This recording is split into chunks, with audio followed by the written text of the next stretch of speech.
دجال کے آنے سے پہلے ظہور دجال میں رشتوں میں احترام اور جنسی آزادی کو پروان چڑھانا بھی ایک اہم ترین جذبہ ہے۔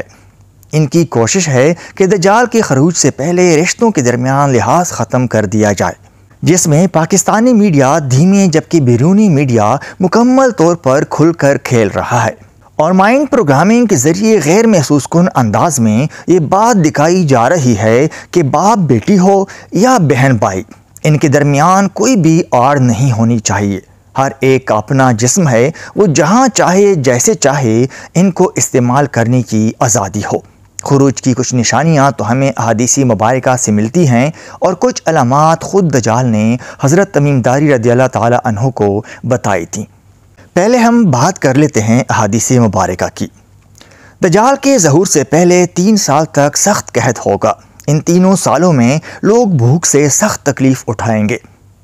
پہلے سال اللہ تعالیٰ آسمان کو تہائی بارش روکنے اور زمین کو تہائی پیداوار روکنے کا حکم دے گا، اور پھر دوسرے سال آسمان کو 2/3 بارش روکنے اور زمین کو 2/3 پیداوار روکنے کا حکم دے گا، اور تیسرے سال اللہ تعالیٰ آسمان کو یہ حکم دے گا کہ بارش بالکل روک لے، پس ایک قطرہ بھی بارش نہ ہوگی، اور زمین کو یہ حکم دے گا کہ وہ اپنے سارے پودے روک لے، تو وہ اپنی تمام پیداوار روک لے گی، نہ کوئی گھاس اگے گی نہ کوئی سبزی۔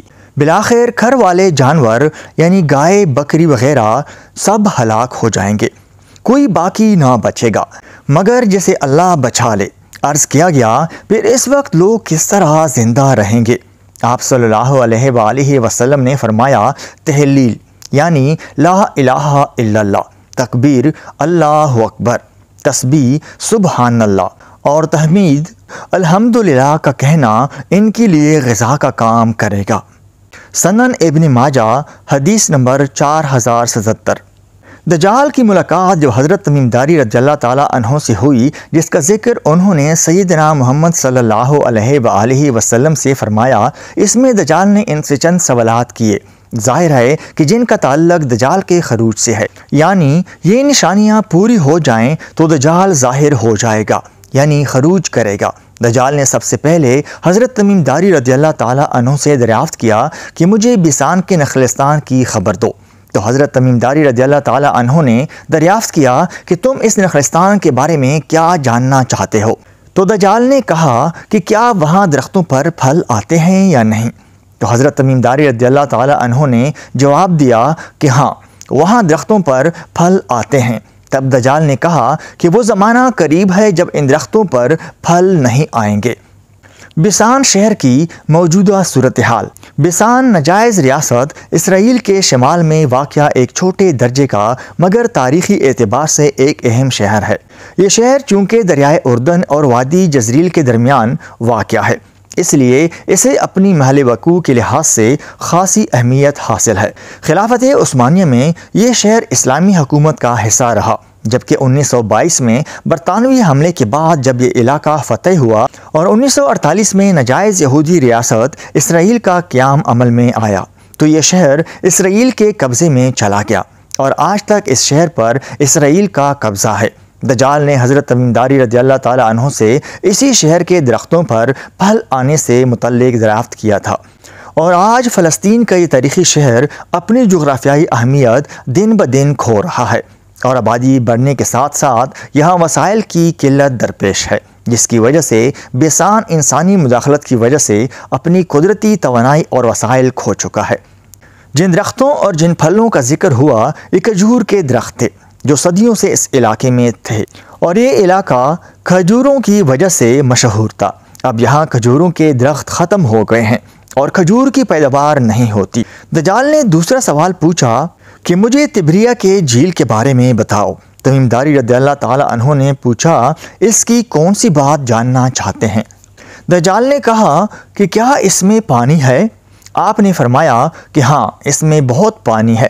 دجال بولا، اس کا پانی بہت جلد ختم ہو جائے گا۔ تبریہ جھیل کی موجودہ صورتحال، اس کا محیط تقریباً 53 کلومیٹر، اس کی لمبائی 21 کلومیٹر اور چوڑائی تقریباً 13 کلومیٹر ہے۔ جھیل کا کل رقبہ 166 مربع کلومیٹر ہے، اور زیادہ سے زیادہ گہرائی تقریباً 43 میٹر ہے۔ بحیرہ تبریہ کو بیشتر پانی دریائے اردن سے حاصل ہوتا ہے جو شمال سے جنوب کی طرف بہنے والا دریا ہے۔ اطلاعات یہ ہیں کہ یہ جھیل یا بحیرہ کافی حد تک سوکھ چکا ہے اور پانی کی سطح اس حد تک آ چکی ہے کہ اس میں جزیرہ نمودار ہو چکا ہے۔ 2004 میں جو جھیل پانی سے بھری تھی اب وہاں پانی ڈیڈ لیول تک گر چکا ہے۔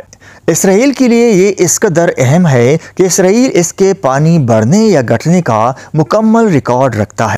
اسرائیل شدید پریشانی میں ہے کیونکہ اس سے اسرائیل کے ایک بڑے حصے کو میٹھا پانی جاتا ہے، لیکن چونکہ دریائے اردن جس سے تبریہ کو پانی ملتا تھا وہ اب قریب قریب خشک ہو چکا ہے۔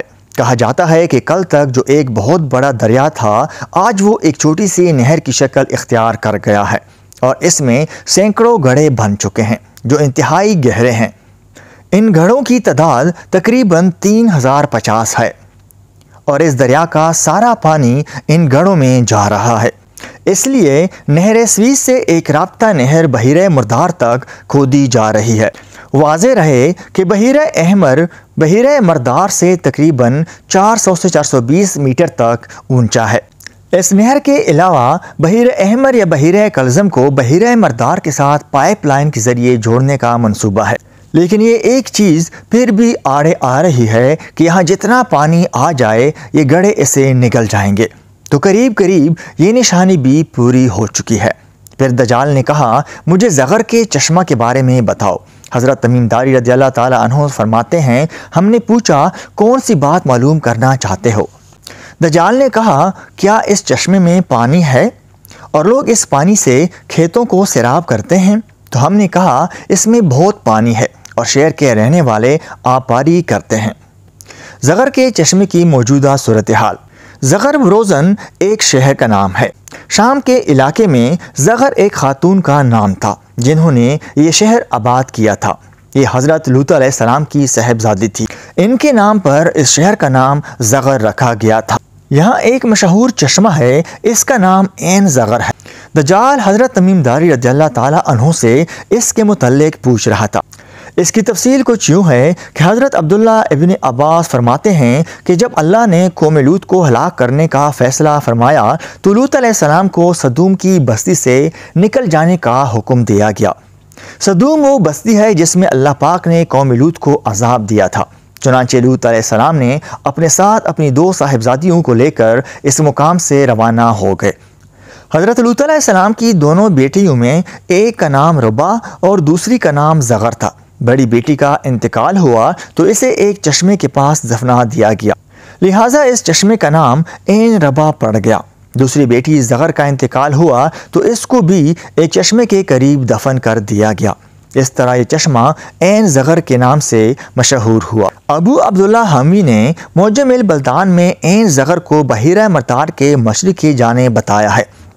عنقریب یہ چشمہ بھی خشک ہو جائے گا اور اس کے پانی سے کھیتی باڑی بھی نہیں ہو سکے گی، اور کبھی امکان ہے کہ یہ چشمہ بھی خشکی میں تبدیل ہو جائے گا۔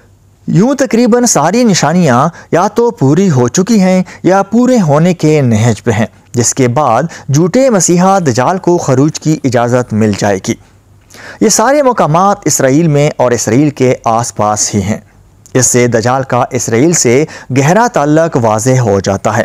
اسی تعلق کی بنیاد پر مغربی طاقتیں اسرائیل کے تلوے چاٹنے پر مجبور ہیں کہ امریکہ جیسا ملک بھی اسرائیل کے سامنے چوں چرا کی جرت نہیں کر سکتا۔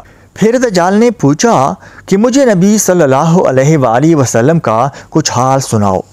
تو حضرت تمیم داری رضی اللہ تعالیٰ عنہ نے کہا کہ وہ مکہ سے ہجرت کر کے مدینہ آ گئے ہیں۔ تو دجال نے پوچھا عرب کے لوگوں نے ان کے ساتھ جنگ کی؟ تو ہم نے جواب دیا ہاں۔ اس نے پوچھا کہ پھر اس کا کیا نتیجہ رہا؟ تو ہم نے بتایا کہ وہ اپنے گرد و نواح پر تو غالب آ چکے ہیں اور لوگ ان کی اطاعت قبول کر چکے ہیں۔ تو دجال نے کہا کہ ان کے حق میں یہی بہتر تھا کہ ان کی اطاعت قبول کر لیں۔ پھر دجال نے کہا کہ میں تمہیں اپنے بارے میں بتاتا ہوں کہ میں مسیحا دجال ہوں اور وہ وقت قریب ہے جب مجھے یہاں سے نکلنے کی اجازت مل جائے گی۔ میں یہاں سے نکل کر تمام دنیا گھوموں گا۔ 40 دن کے اندر اندر زمین کا کوئی ایسا ٹکڑا نہیں رہے گا جہاں میں نہ پہنچ سکوں۔ مکہ مکرمہ اور مدینہ طیبہ یہ دو ایسی جگہ ہیں جہاں میرا داخلہ ممنوع ہے۔ معزز دوستو، اگر ویڈیو پسند آئی ہو تو ہمارے چینل کو سبسکرائب کریں تاکہ آپ وہ جان سکیں جو جاننا ضروری ہے۔ دجال کی یہ سیریز چلتی رہے گی، اگلے حصے میں دوبارہ ملاقات ہوگی۔ اللہ حافظ۔